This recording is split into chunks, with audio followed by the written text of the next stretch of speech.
मैंने सुना है पास के हरे भरे खेतों में मेरे कुछ रिश्तेदार रहते थे। शायद वहाँ हमें कोई आसरा मिल जाए। चलो उड़ चलते हैं। दोनों भूखे प्यासे आसमान में धीरे धीरे उड़ रहे थे। टुन्नू के पंख कमजोर थे, वो बार बार पीछे रह जाता था, लेकिन रानो उसे सहारा देती और आगे बढ़ाती। टुन्नू जी, आप ठीक तो है ना? मुझे पता है कि आपके पंख दुख रहे हैं, पर हार मत मानिए। हम दोनों को एक दूसरे की ताकत बनना होगा। देखिए, वो सामने कितनी सुंदर हरी भरी जगह दिख रही है। ये वही खेत होगा जिसकी बात आप कर रहे थे। बस थोड़ी देर और हिम्मत रखिए, हमें वहाँ जरूर कोई सुरक्षित ठिकाना मिल जाएगा। मैं कोशिश कर रहा हूँ रानो, बस डर लग रहा है कि कहीं वहाँ भी हमें किसी ने दुत्कार दिया तो क्या होगा। उड़ते उड़ते वे एक बड़े से खेत के किनारे पहुँचे। वहाँ बहुत हरियाली थी, लेकिन वहाँ का माहौल कुछ अजीब सा शांत था।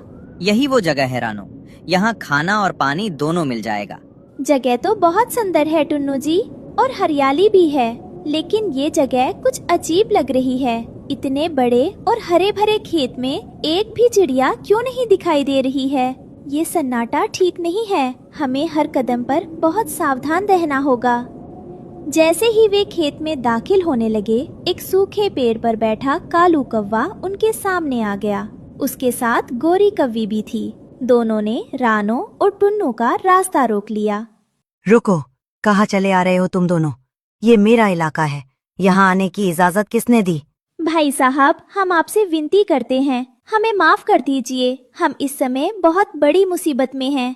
कल रात की तूफान में हमारा बना बनाया घर पूरी तरह से टूट गया है, और अब हमारे पास सिर छुपाने की भी जगह नहीं है। हम बस थोड़ी सी जगह चाहते हैं जहां हम रात काट सकें। हम दोनों की हालत पर थोड़ी दया कीजिए। कालू कौवा नीचे उतरा और उन्हें घूरने लगा। उसकी आंखों में लालच था। जगह तो मिल जाएगी, लेकिन मुफ्त में नहीं।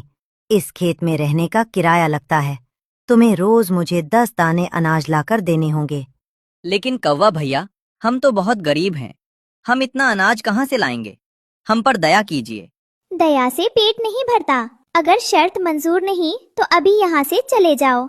रानो और टुन्नू के पास कोई चारा नहीं था। उन्होंने शर्त मान ली। वे खेत के कोने में गए जहाँ बड़े बड़े कद्दू उगे थे। एक कद्दू थोड़ा टूटा हुआ और खोखला था।